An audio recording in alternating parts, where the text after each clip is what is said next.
우리가 이 시대를 살면서 많은 것을 겪고 있습니다. 그리고 앞으로는요, 더 많은 변화를 겪을 것 같습니다. 이 시간 주의 말씀 시편 13편이 이 시대를 살아가는 하나님의 백성에게 무엇이라고 말하고 있는지 읽겠습니다. 제가 먼저 짧은 시편이기 때문에요. 제가 먼저 봉독하고요. 성도님들도 한번 다시 소리 내셔서 봉독하시기를 바랍니다. 시편 13편.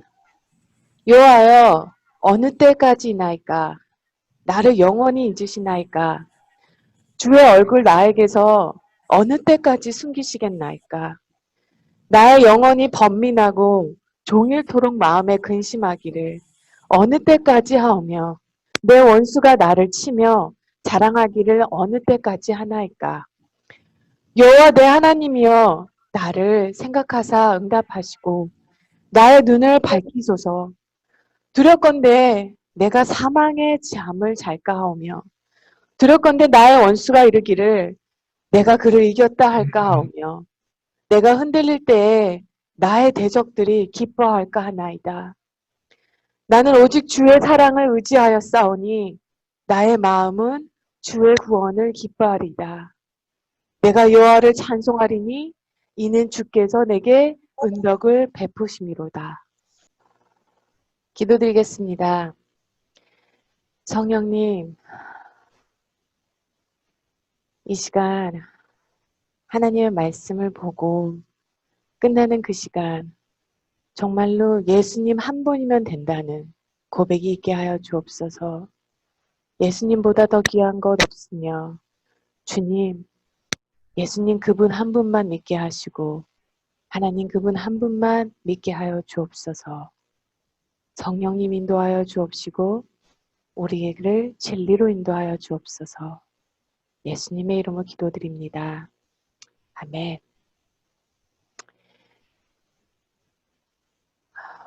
푸른 마르고 꽃은 시드나 하나님의 말씀은 영원히 서리라. 다윗은요, 사무엘 선지자를 통해 하나님의 부음을 받은 왕이었습니다. 그런데요, 대간식은커녕 사울 왕에게 10년째 쫓기고 있어요.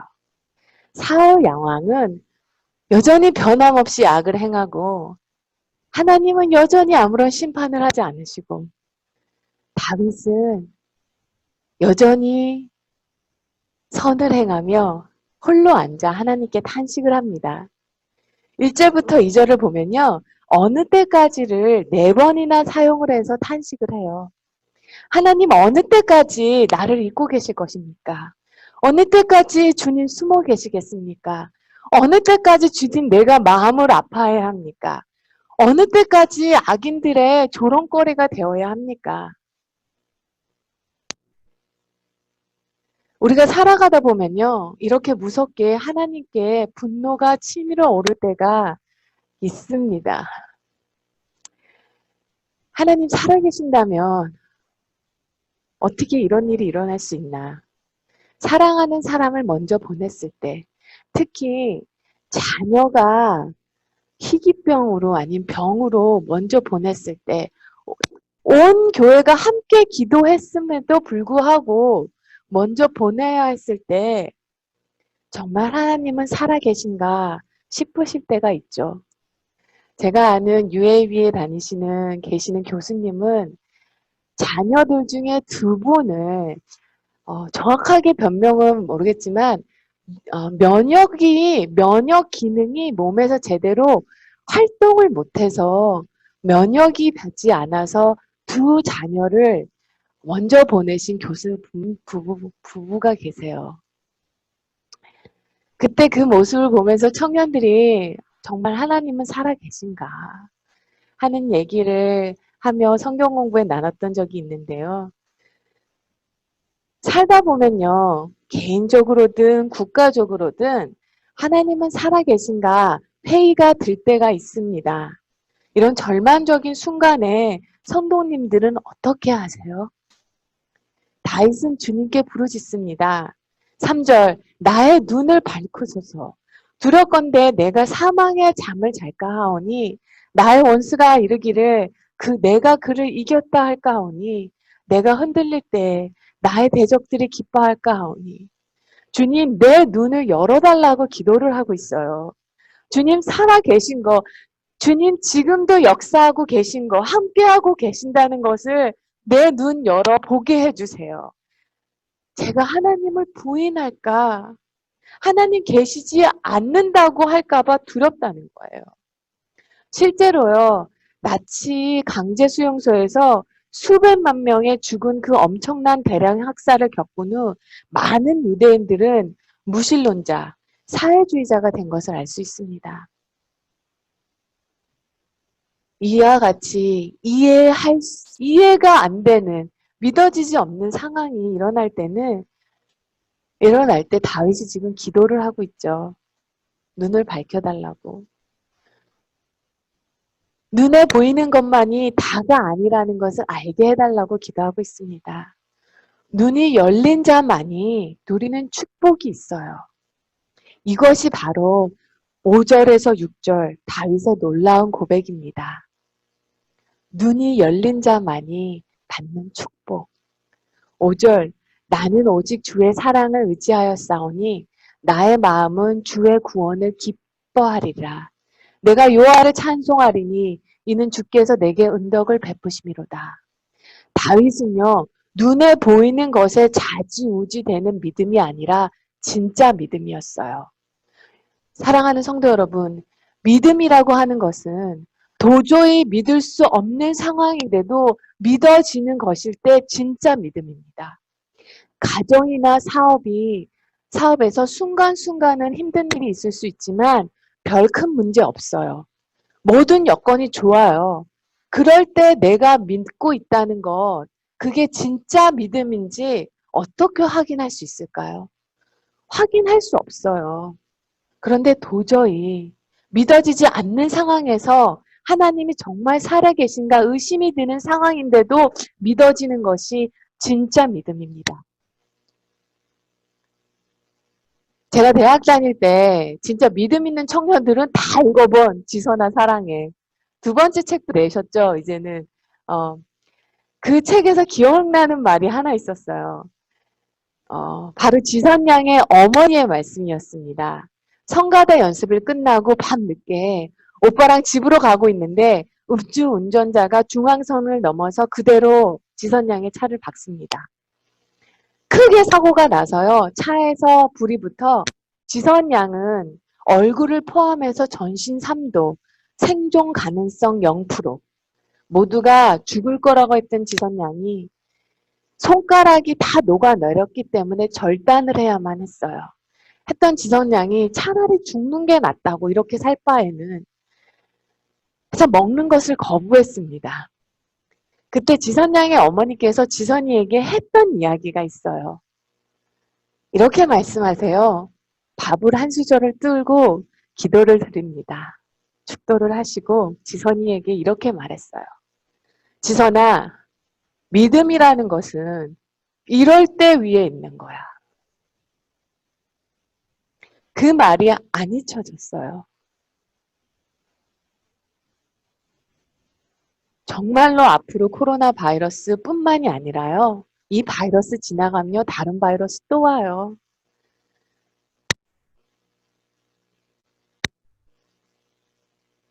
상황이 지난 10년 후에는요. 2020년 정말로 살기 괜찮았다라는 말이 나올 수도 있습니다. 그런데 이럴 때에 위해서 있는 것이 정말 믿음이에요. 그렇게 지선양은 그 말 한마디에 밥을 먹기를 시작합니다. 그리고 7개월간의 입원, 30번이 넘는 수술을 한 후에도 여전히 녹아내린 거울 속에 자신의 비친 얼굴을 보며 7개월 만에 처음으로 스스로에게 인사를 해요. 지선아 안녕? 도저히 이해가 안 되는 일들이 일어날 때, 이해가 안 되는 상황인데도 믿어질 때, 믿어지는 믿음이 정말 놀라운 믿음입니다. 다윗의 믿음이 도대체 어떤 믿음이길래, 지선양의 믿음이 도대체 어떤 믿음이길래, 그리고 지금도 세계 곳곳에서 믿음 때문에 순교하시는 수많은 순교자들. 유튜브에 들어가면요. 지금에도 얼마나 많은 순교자들이, 지금이 더 많은 순교자들이 나오신다는 거 알고 계시나요? 돌에 맞아 죽어요. 지금 이 순간에도. 그런데 도대체 그분들의 믿음은 어떤 믿음이기 때문에 그렇게 고백할 수 있을까요? 우리가 다 예수님을 믿는 사람입니다. 그런데요, 어떤 사람은 정말 예수님을 믿어요. 그런데 또 어떤 사람은요, 예수님이 이루어 놓으신 구원을 믿고, 예수님이 주시는 능력을 믿고, 예수님이 주시는 축복만 믿으시는 분들이 계세요. 사랑하는 성도 여러분, 예수님을 믿는 믿음을 분명히 해야 하셔야 돼요. 예수님 그분을 믿으셔야 돼요. 예수님 그분을 믿어야지 기도 응답을 믿고 능력을 믿고 축복을 믿고 믿으면요 반드시 실족하게 돼요. 우리가 살아가는 동안 주님이 계시는 것이 믿을 수 없는 순간이 올 때도 있잖아요. 이해가 안 되는 일들이 일어날 때가 있잖아요. 하나님 정말 사랑이신가? 하나님 정말 계신가? 정말 예수 믿으면 복 받고 치유 받는가? 저는요, 예수님 믿고 더 가난해졌어요.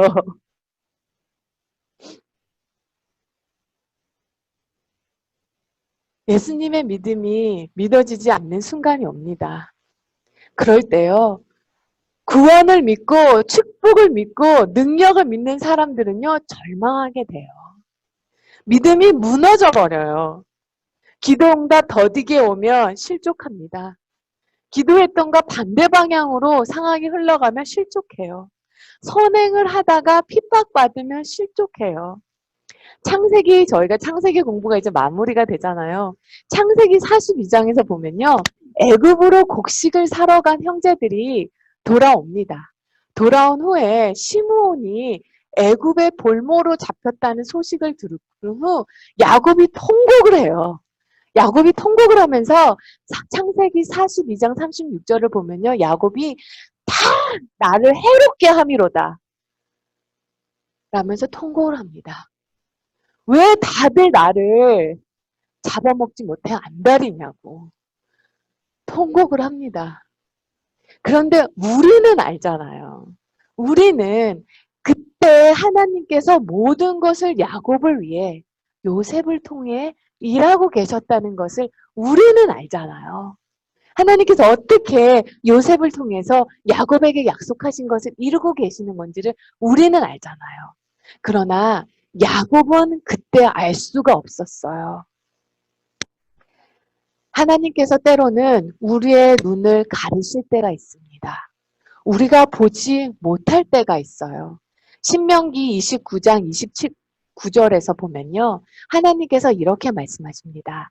감춰진 일은 우리 하나님 여호와께 속하였나니 나타난 일은 영원히 우리와 우리 자손에게 속하였나니 이는 우리에게 이 율법의 모든 말씀을 행하게 하려 하심이라. 신명기 29장 29절 말씀은요. 즉 하나님께서 감추어 두신 것이 있다는 것입니다. 우리에게. 또 하나님께서 우리에게 드러내신 것들이 있다는 거예요. 감춰진 부분. 하나님께서 우리의 눈을 잠시 가르신 부분. 우리가 도저히 이해가 안 되고 납득이 안 되는 부분에서는 하나님을 신뢰해야 돼요. 물어도 알 수가 없어요. 하나님께서 감추셨기 때문에. 그럴 때에는요. 하나님께서 공의와 정의로 심판하실 것을 신뢰하셔야 돼요. 그리고 우리에게 드러내신 부분은 있어요. 우리에게 드러내신 부분은 순종해야 된다는 것입니다. 도저히 납득이 안 가는 상황에서는요. 하나님을 신뢰해야 돼요. 베드로가요, 성령 충만해서 설교를 했더니 하루에 3,000명, 5,000명이 구원을 받았습니다. 그런데 스데반 집사는요, 같은 성령으로 충만하여 설교를 했는데 돌 맞아 죽었어요. 구원을 믿고요, 능력을 믿고요, 축복을 믿는 사람은 이것을 어떻게 받아들여야 합니까? 받아들일 수가 없어요. 어떻게 똑같은 성령 충만을 받았는데 베드로는 설교를 하니 3,000명, 5,000명 예수를 믿고 스데반 집사는 왜 돌 맞아 죽어야 하나요? 스데반 집사는 뭐 잘못했나요? 제가 보기엔 설교는 스데반 집사가 훨씬 좋았어요. 구약부터 쫙 훑으셨어요. 그런데요, 예수님을 믿으면, 예수님 그분을 믿으면 문제가 될 게 없어요. 하나님은요, 베드로를 향한 계획을 이루셨고, 또 스데반 집사를 향한 계획을 각각 이루셨어요. 베드로는 많은 사람들을 주님 앞에 이끌었고요. 스데반 집사는 많은 사람들을 주님 앞에 이끌 사람들을 이끌었어요. 저희가 사도행전 공부 때 공부를 했지만요. 스데반 집사의 순교 후에 세 가지 일이 동시다발적으로 일어났다고 했죠. 스데반 집사 순교 후에 사도들은 도저히 예루살렘에서 있을 수가 없게 됐어요. 그래서 흩어질 수밖에 없었습니다. 그래서 빌립은 사마리아로 가고 베드로는 가이사야로 가서 복음을 전합니다. 또 바울을 해심시켜요. 또 스데반 집사 순교로 인해 흐트러진 사람들 가운데서 몇몇 사람들이 살 곳을 찾아다니다가 머문 것이 안디옥입니다. 그리고 안디옥은 최초 이방인의 교회며 바울이 전도 여행을 할 수 있는 베이스 캠프가 됩니다. 예수님 그분을 믿으셔야 돼요. 하나님이 주시는 축복을 믿는 것이 아니고 하나님 그분을 믿고 신뢰하셔야 돼요. 믿는 사람의 축복은 눈에 보이지 않고 눈에 보이지 않기 때문에 세상이 뺏어갈 수가 없습니다. 이 땅에서의 누리는 자유, 유익, 권리, 건강, 편안함은 가져갈 수 있어요. 그러나 우리 안에 진짜 축복은 가져갈 수가 없습니다. 사랑하는 성도 여러분, 우리는 믿음으로 의롭다함을 받았습니다. 믿음으로 주님의 자녀가 되었고요. 하나님 우리의 아버지세요. 우리 안에 성령님이 계십니다. 아무도 이것을 빼앗아 갈 수가 없어요. 그리고 언젠가 주님 품 안에 안기게 됩니다. 예수 그리스도의 영원한 아름다움 앞에 서는 날이 반드시 올 거예요. 사랑하는 성도 여러분, 예수님 한 분이면 만족하십니까? 예수님과 날마다 동행하십니까? 매일 대화하십니까? 매 순간 주님 사모하고 주님 안에 거하십니까? 이 상황이 이해할 수는 없지만 그렇지만 언젠가는 모든 것이 설명될 날이 올 것이 확신합니다. 마침내 하나님은요, 사랑과 공의의 하나님으로 온 천하에 드러나실 것입니다. 주님은 변하지 않으시고 주님의 약속은 반드시 이루어질 것이고 언젠가 영광의 보좌에 앉으신 주님 만 백성이 보게 될 것입니다. 그때 주님께서는 저의 이름을 부르실 것이고 그때 주님께서는 성도님의 이름을 부르실 거예요. 지금은 이해가 안 되더라도 주님 안에 거하시면 됩니다. 예수님 그분을 믿으셔야 돼요. 주님, 제가 주님 편에 서 있겠습니다. 납득이 안 가는 상황에 이해가 되지 않는 상황 속에서도 그래도 주님, 제가 하나님 신뢰합니다. 주님 벽에 서겠습니다. 주님 따르겠습니다. 그게 바로 예수를 믿는 것입니다. 이 시간 함께 기도드리겠습니다.